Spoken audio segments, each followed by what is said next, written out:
si Ruben ini sudah tercover sama seseorang nih, tapi coverannya ini tidak mencakup ke keluarganya. Yang melakukan ini kenal baik dan dekat dan tahu seluk-beluk si Ruben. Bisa nggak sih kasusnya si Kak Ruben ini selesai kira-kira, bisa nggak cepat selesai asalkan apa? Bisa? Bisa ya? Bisa, asalkan Ruben mau.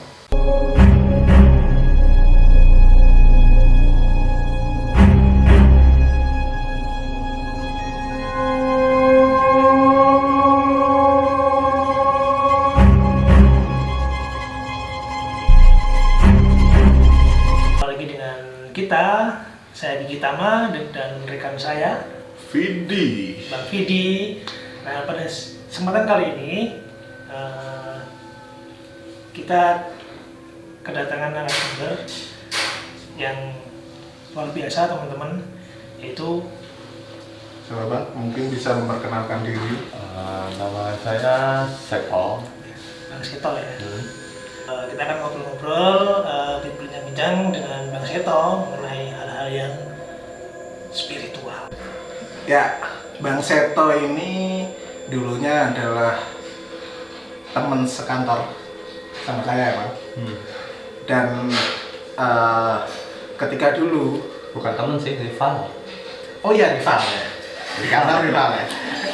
Dan dulunya itu gini Bang, aku melihat dirimu itu adalah salah satu orang yang unik. Unik dalam artian seperti ini. Story WA, kalau orang pada umumnya itu share-nya itu adalah mungkin anaknya atau lagi liburan atau mungkin ya tentang hal-hal yang menyenangkan. Tapi selama aku kenal sama dirimu itu setiap aku lihat status WA-nya itu selalu mesti dalam tanda kutip, entah itu tentang iblis atau tentang pesugihan atau mungkin atau sesuatu mistis ya? mistis gitu loh. Dan ketika aku emang bicara dengan dirimu bilang bahwa memang mempelajari tentang hal semacam ini. Nah, mungkin kali ini tim dari Inilah Story ingin mengulik tentang Anda. Boleh. Ya, mungkin bisa sedikit cerita Bang, teman-teman yang di sana, bagaimana perjalanan Bang Seto ini mempelajari atau ya singkat cerita lah Bang. Awalnya gimana? Kok tertarik gitu loh? Tertarik kenapa? Okay. Sejak umur berapa? Ya, tapi sebelum itu kok ya pas banget ya harinya hari Jumat, hari Kamis malamnya Jumat Kliwon nih. Iya teman-teman, pas banget ini. Kita malam ini take. Emangnya ada kenapa ini? Kan identik nih kalau di identik. dunia spiritual seperti ini kan ngomongnya, katanya. Jadi nih kalau malam Jumat Kliwon itu kan pada keluar semua nih. Ini juga saat ini Mungkin ini bisa di depan ini ada ya. yang nggak datang lagi nonton nih semua nih.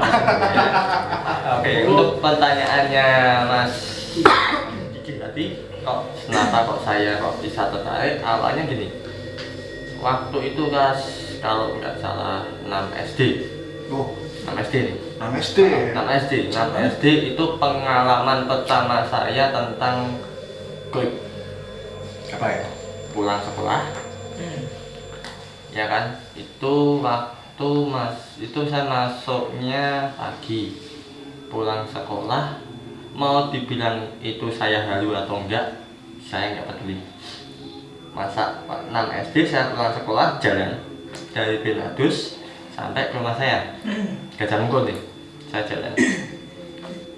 Di tikungan mau masuk gang rumah, jarak 1 jengkal dari mata, itu muncul dari pocongan di sini. Itu siang hari itu. Ya. Jangan bro. Itu pun saya yang nggak bisa ngomong, nggak bisa gerak, cuma diem kaku gitu aja. Itu awalnya pertama kali pengalaman saya langsung dengan dunia goib. Dari situ saya yang takut nih, ya namanya anak-anak nih takut takut, terus diajarin lah sama Eyang. Diajarin ya, caranya dia nggak takut, diajarin Eyang caranya dia nggak takut, baca doa dan sebagainya, baca hafalan dan sebagainya itu. Dan pengalaman kedua itu kan saya dulu SMP di Dominico, boleh nyebut nama kan nih? Nggak apa-apa. Di SMP PL Dominico di Pemuda tuh. Ya.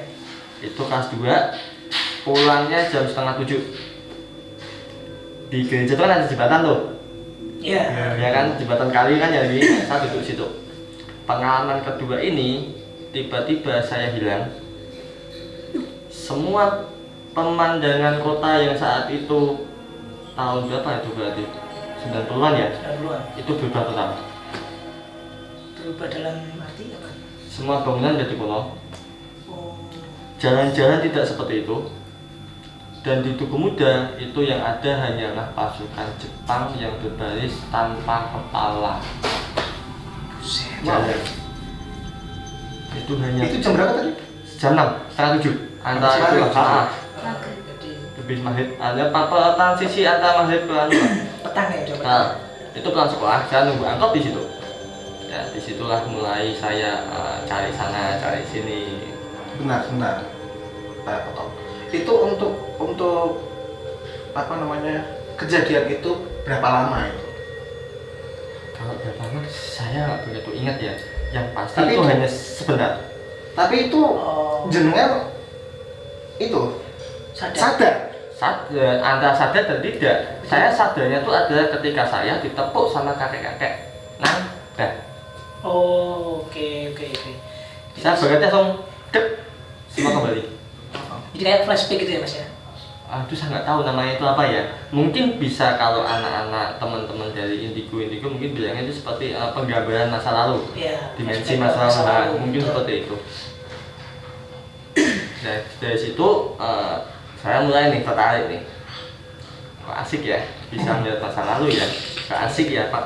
Oh, Asik teman-teman, asik. Iya asik, memang asik. Iya, iya, Jadi iya. suatu bangunan seperti ini kalau kita bisa masuk ke dalamnya, kita bisa nelisik nih dulunya seperti apa, ada kejadian apa aja. Nah itu saya mulai punya keinginan untuk memperdalam lagi, mempelajari lagi, berguru sana, berguru sini, berguru sana, dan akhirnya saya itu menetap di salah satu padepokan di Solo sampai sekarang. Padepokan ya. Nah, dan itu pun saya tidak bilang saya mampu, saya bisa, saya masih belajar sampai detik ini karena dunia gaib seperti dunia nyata juga berkembang, Iya.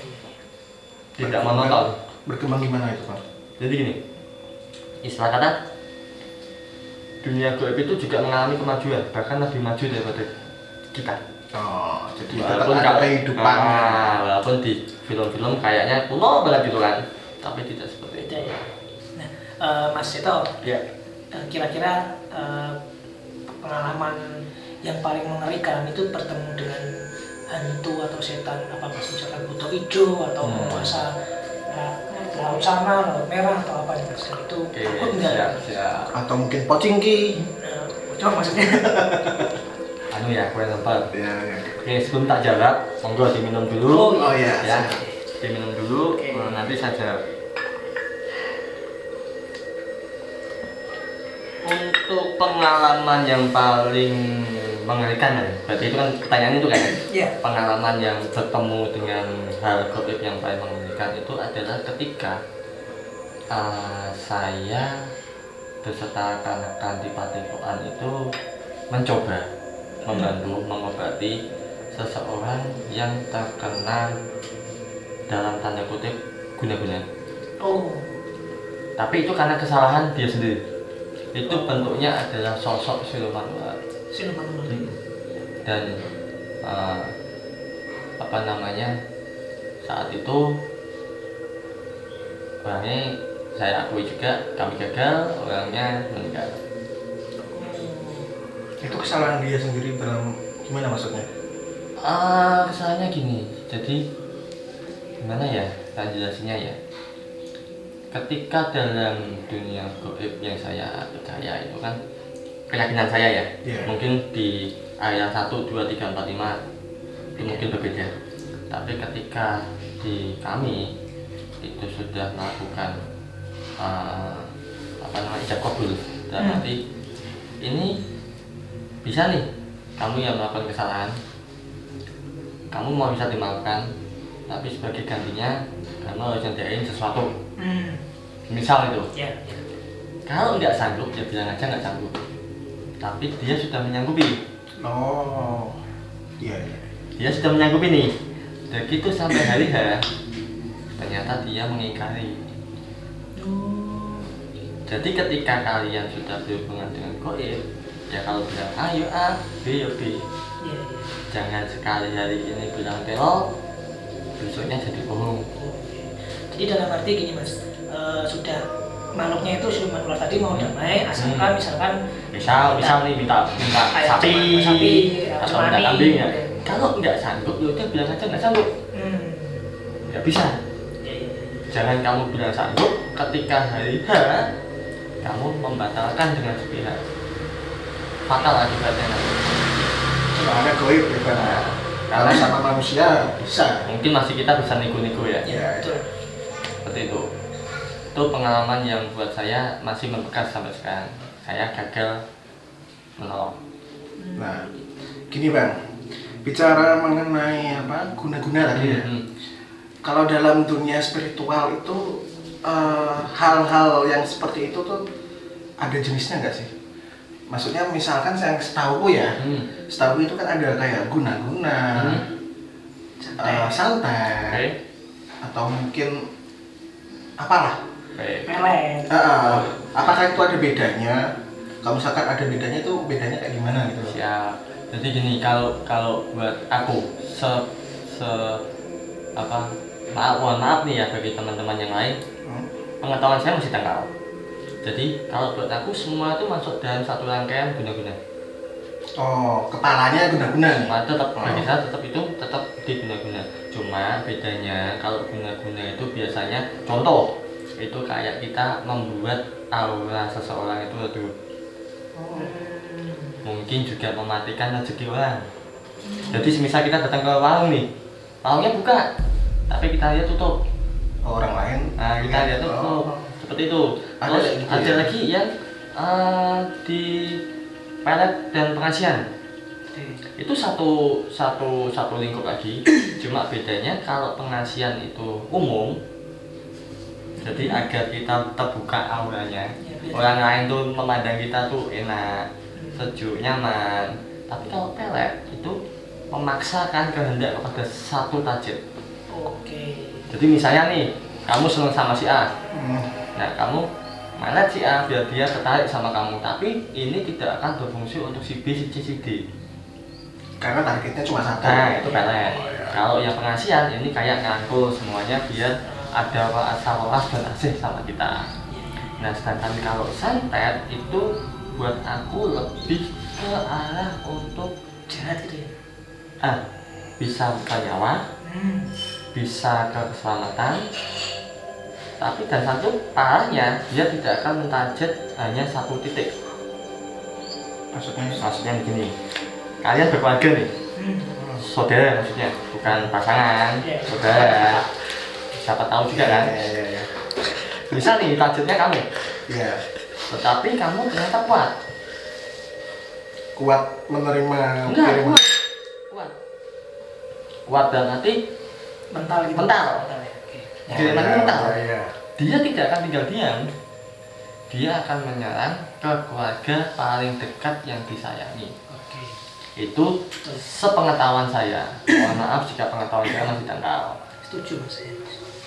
Jadi kalau santet itu lebih berbahaya kalau dari media. Oke, kita bahas medianya macam-macam mas. Ada yang memakai boneka voodoo, boneka jernih. Yang ya kan? tusuk-tusuk itu. Boneka itu kalau maksudnya tusuk-tusuk itu kan caranya. Ada yang cuma diikat aja. Ada yang cuma digantungin di mana kek? Ya kan? Atau mungkin yang lebih parah adalah aku bilang sukma ya, atau saudara goib dia dimasukkan ke boneka, dibuang ke pasar. Dibuang ke pasar. Yang sudah sulit.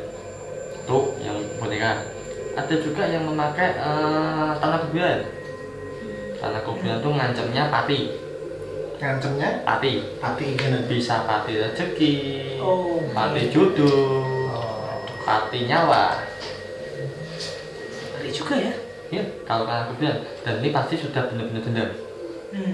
Atau juga ke beras kuning, sebaran beras kuning. Itu biasanya dia ngincer ke rezekinya, Rezekinya. keberuntungan maksudnya, keberuntungan. Terus kalau yang ekstrim itu,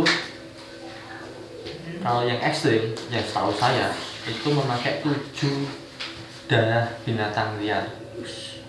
6, 7 darah, cuma 6 binatang liar. Salah satu darah terakhir adalah darah peminta. Darah Peminta. peminta. Jadi misal gini nih, Oh, ini yang minta, dukun. ini yang minta, Ya, saya dukunnya, kamu tajirnya. Ah. Nah, 6 darah saya siapin, Ya. darah yang terakhir ada darahnya ini. Yang, Oh, yang gitu. mau mencelakakan ya Mas ya. Ngeri teman-teman. Itu yang paling ekstrim. Dan itu biasanya daerah-daerah ke timuran sana yang pakai. Janganlah teman-teman ya. Jangan deh. Janganlah, buat apa sih nyantet-nyantet gitu. Hanya sebagai informasi aja ya. Hmm. Ini sebagai informasi aja. Jadi bukan maksud dari bertanya ke Bang Seto ini sebagai apa ya, menyesatkan kalian-kalian. Enggak, ini pengetahuan, edukasi. Kita saling share pengalaman. Pengalaman teman-teman ya. Dan yang untuk pelaku-pelaku sana di sana ya janganlah teman-teman, soalnya ya kasihan gitu loh. Maksudnya kita berserah diri aja sama yang kuasa, kan udah dia bebal sendiri gitu loh. Siap. Ya gitu lah. Nah, ngomong-ngomong kalau Mas Seto ini ada berapa Mas yang dipelajari Mas dari hal-hal yang di bidang spiritual ini Mas? Kalau ngomong berapa hal yang dipelajari, Berapa ilmu maksudnya? itu tidak akan bisa dihitung dengan jari, Mas. Jadi banyak ya. Kalau kita mau bilang berapa hal yang bisa dipelajari, itu banyak banget. Banyak. Oh. Kita Kalau mau bisa- pelajari mana dulu nih? Itu pun Maksudnya nama apa ya, ilmu, bisa dibilang ilmu atau aliran ini Mas? Berarti kan ada nih Mas, ada aliran ilmu laduni misalnya, ilmu apa ya? kalau saya cuma satu. Nah, Saya alirannya cuma satu. cuma satu itu. Cuma kalau mau bahas tentang ilmunya, nggak usah jauh-jauh deh. Coba kalian ke Gramedia deh, atau ke toko-toko buku atau kolak deh. Satu buku pun itu sudah memuat berbagai macam ilmu nih, dan di situ banyak buku. Berarti kan cabang-cabang ilmu yang ada di spiritual ini tidak bisa kalau kita hanya patokan di satu, dua, tiga. Tapi kalau mau dikerucutkan itu ada 2, kanoman dan kesepuan. Kanoman dan Kanoman. Kanoman. Oh, Kanoman, kirain Kanoman. Emang kamu Kanoman dan kesepuan. kasepuan. Kalau kanomannya kan nom saya begini, kalau kasepuannya Oh ya mungkin itu bisa dilihat sih dari muka namanya ya. bisa Oke, aja. Ya kamu mancing deh. Ya itu. Kalau mau bedanya kanoman dan kesepuan itu gampangnya gini. Kalau kesepuan itu kita lebih besar pada ketuhanan pada Tuhan Yang Maha Esa, manunggal kepada Tuhan. Manunggaling Kaulo Gusti ya Mas ya. Kalau kita bilang manunggaling Kaulo Gusti nanti malah Bukan ya. prediksinya kita kayak mengikuti satu aliran tertentu. Oh, oke. Karena itu kan sudah kayak Kan ya. Banek ya? Iya betul. Nah kalau kesepuan itu kayak kanuragan, Oh. kayak yang tadi yang kita bilang pengasihan, pelet, itu maksudnya kesepuan. Apa kanoman? Kanoman ya. Jadi kalau mau lebih sederhana lagi, kalau urusan duniawi itu kanoman, kalau urusan akhirat itu kesepuan. Kasepuan. Oke. Kalau kita berbicara tentang ilmu spiritual yang tadi dengan jelaskan tentang guna-guna, tentang Santet apalah dan dan selain sebagainya itu, kalau kita korelasikan, kita hubungkan dengan kejadian nyata nih, kejadian nyata bahwa pernah atau masih terjadi gangguan yaitu di salah satu artis. Jenengan tahu Ruben Onsu? Hah? Kasus sama kan? Ya, tapi menurutku Masih? iya masih. Dan setahuku itu dia masih mengalami gangguan-gangguan. Aku nggak tahu persisnya apa ya itu ya. Mungkin jenengan ngikutin nggak itu? Itu untuk yang Itu dulu penjelasannya kan sampai dia keluar darah. Ya, Sampai gitu. listrik di rumah itu mati sendiri pada tetangganya. Nyala. Itu Nyala, nyala. itu kan. Kalau sekarang masih cuma gangguan seperti itu. Atau Kalau hanya penampakan aja? kalau terakhir itu 1 bulan atau 2 bulan yang lalu kayaknya dia datang di salah satu acara di Trans TV. Dia itu kalau nggak salah ya, saya ingatku ya, bahwa dia bilang bahwa di keluarganya dia, istrinya siapa? Yang Cherry Bell itu, Minda-minda itu. Sarwenda atau apa itu, Oh. dia bilang bahwa istrinya itu sampai kecelakaan. Oh, sampai segitu sekarang. Ya. Jadi intinya masih ada gangguan gitu. Dan menurut jenengan sendiri tuh itu gangguan apa sih dan apa itunya? Maksudnya motifnya apa? Terus itu jenisnya apa? Gitu ya. Ah. Kalau aku lihat dari setahun itu kelihatannya setahunan ya kalau nggak salah ya kasus ini ya. 2019 itu ya. Setahunan ya berarti ya. Itu motifnya hanyalah persaingan bisnis, kecemburuan sosial, dan kayak ego yang ini. Seperti apa tuh maksudnya tuh? Jadi gini, Kalau persaingan bisnis kan ya karena emang Punya usaha. Ruben setelah di dunia keartisan kan dia merambah ke dunia bisnis, ke pensu itu kan ya. Kalau tadi apa? Kecemburuan sosial dan keegoisan salah satu part. Mungkin aku bisa bilang maaf ya kalau salah ya, Oh, iya. karena penilaian orang juga mungkin bisa meleset. Ini kayak mantan teman dekat atau malah seperti rekan. Itu kayak kok kamu bisa sih lebih sukses daripada aku seperti itu. Oh, jadi ada yang nggak suka gitu. Nah, dengan iri. kesuksesan Kok kamu Ruben ya. lebih bisa wah sih daripada aku. Kamu bisa lebih naik sih daripada aku seperti itu. sifat manusia ya. Jadi dia gelap mata, akhirnya dia ingin seperti mematikan. Banyak kan kasus-kasus artis yang disantet, ini aku bilang disantet ya, karena dia sudah mainnya fisik ke fisik. Banyak loh sebenarnya artis-artis itu yang kena tenung, kena santet, kena teluk, itu lainnya dia ke penyakit. Banyak sekali.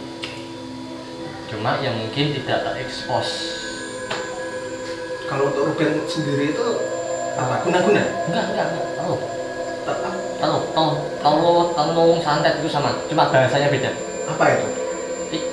Santet. Oh santet. Dia lebih ke santet karena dia sudah mainnya ke fisik. Dia ingin mencelakai, dia ingin membuat itu mati. Penghancuran. Entah itu mati rezekinya, entah itu mati nyawanya. Cuma untuk kasusnya yang sekarang ini, kalau jenengan bilang istrinya sampai kecelakaan, itu berarti bisa dibilang seperti yang aku bilang di depan, si Ruben ini sudah tercover sama seseorang gitu. Tapi coverannya ini tidak mencakup ke keluarganya. Jadi seperti mental ya tadi yang aku bilang di awal. Jadi kayak ada pagar pelindung. Kalau aku lihat kalau begitu tadi dengan bidang Ruben saat ini masih dikerjain, kalau aku lihat Rubennya ini sudah seperti tercover, seperti dibungkus, dia aman-aman aja. Tapi keluarganya ya. Kemungkinan seperti itu keluarganya, Ya, karena emang orang atau bahkan tidak terlindungi. karena emang kan dari ceritanya Ruben Onsu itu sendiri kan, kalau jenengan ngikutin kan dia di rumah itu tahu-tahu ada makhluk hitam gede. Waktu dia lagi cuci muka itu kan kalau nggak salah. Ya, itu. Kalau dulu sih Dan itu pas booming itu saya ngikutin. ya, itu makhluk hitam itu kayak mau nyamperin anaknya, terus di rumah ada ular hitam, terus dan lain sebagainya lah. Ya dari yang rumah dia mati sendiri yang jenengan tadi jelaskan. Token masih ada kan itu? Ya, tokennya pada 5 jutaan itu kan salah. Masih 5 juta ya. Nah, hal itu ya bisa dibilang itu kayak gini. Itu berarti sudah masuknya kalau dari pengalaman aku yang melakukan ini kenal baik dan dekat dan tahu seluk beluk si Ruben. Kalau bisa sampai sedetail itu, gini, maksudnya gini, seseorang bisa melakukan kiriman santet ke orang lain dalam bentuk barang ataupun benda lainnya. Kalau dia tidak mengenal dekat, itu tidak akan bisa sampai berbentuk barang. oh, Seperti itu. Palingan cuma sakit, tapi kita diperiksakan ke rumah sakit tidak ada penyakitnya. kalau sudah dalam bentuk wujud itu jadi dia Biasanya itu si pengirim, maksudnya yang menyuruh itu kenal baik sama tajud. Biasanya ada kedekatan emosional sendiri.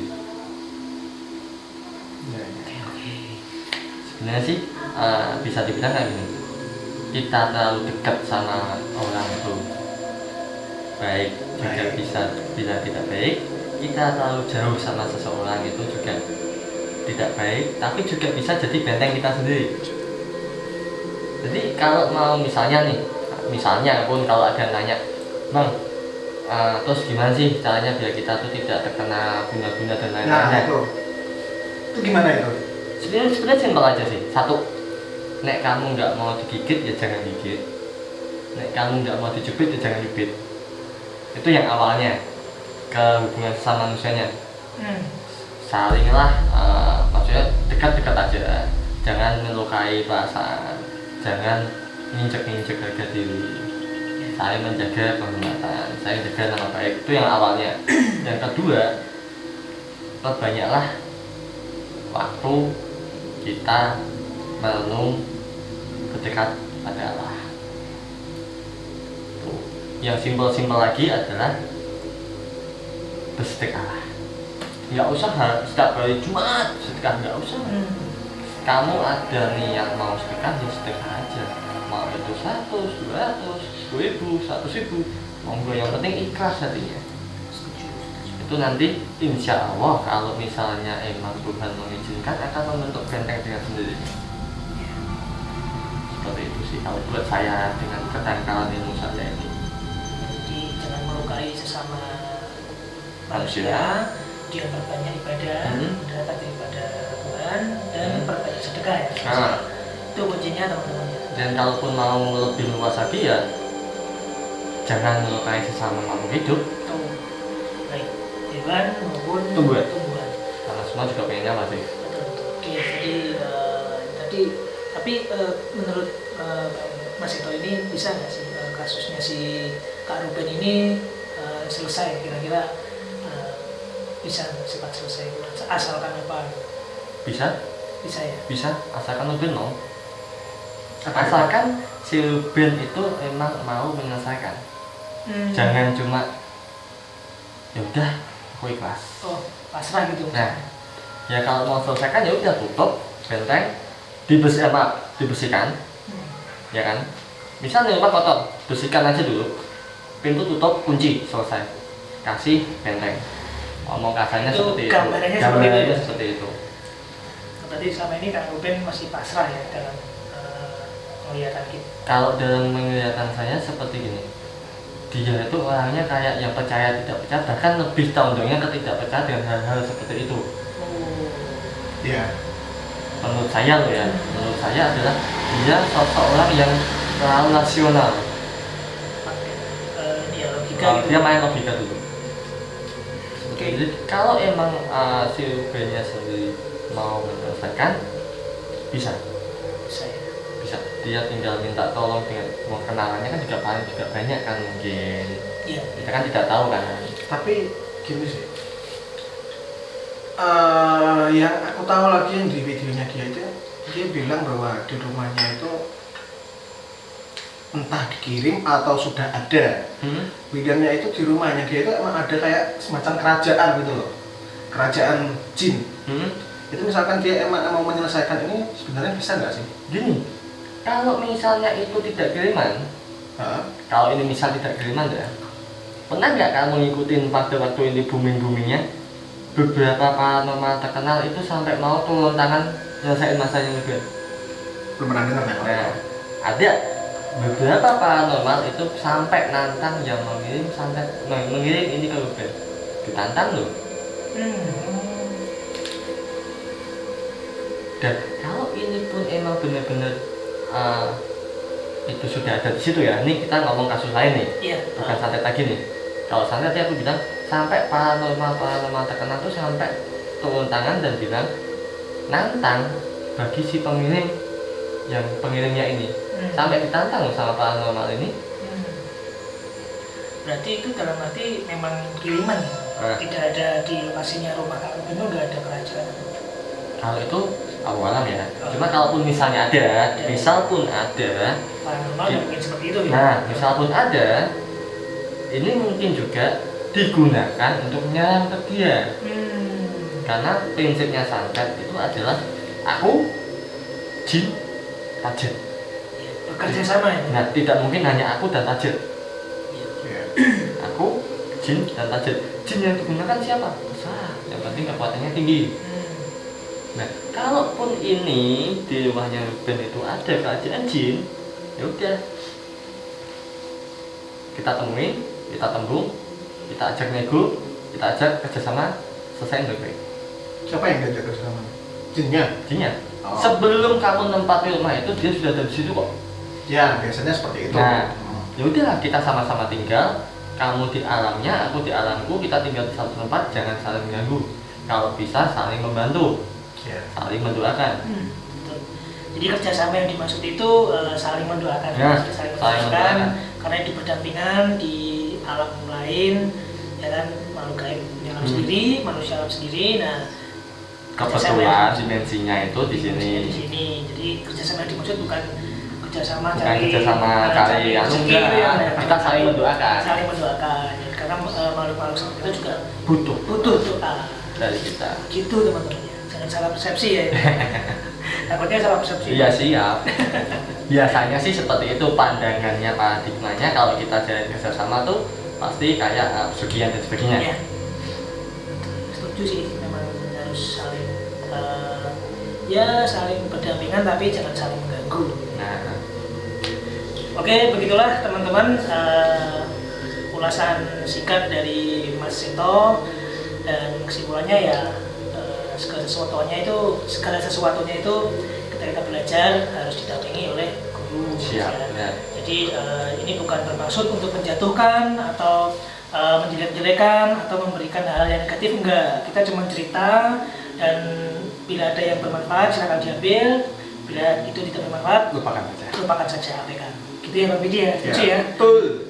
Oke, terima kasih Mas Seto. Sama-sama. Sudah meluangkan waktunya untuk kita wawancarai. Siap.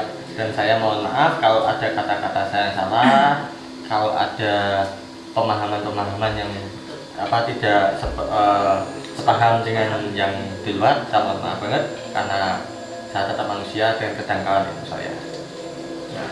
Terima kasih Mas Seto. Terima kasih teman-teman, tetap ikutin channel kami di Nela Story Official. Jangan lupa like, komen, dan subscribe. Tentunya juga share ke seluruh penduduk masyarakat Indonesia. Saya Gitama. Saya Vidi. Saya Seto. Sekian dari kami. Salam sehat. Sehat. Ya.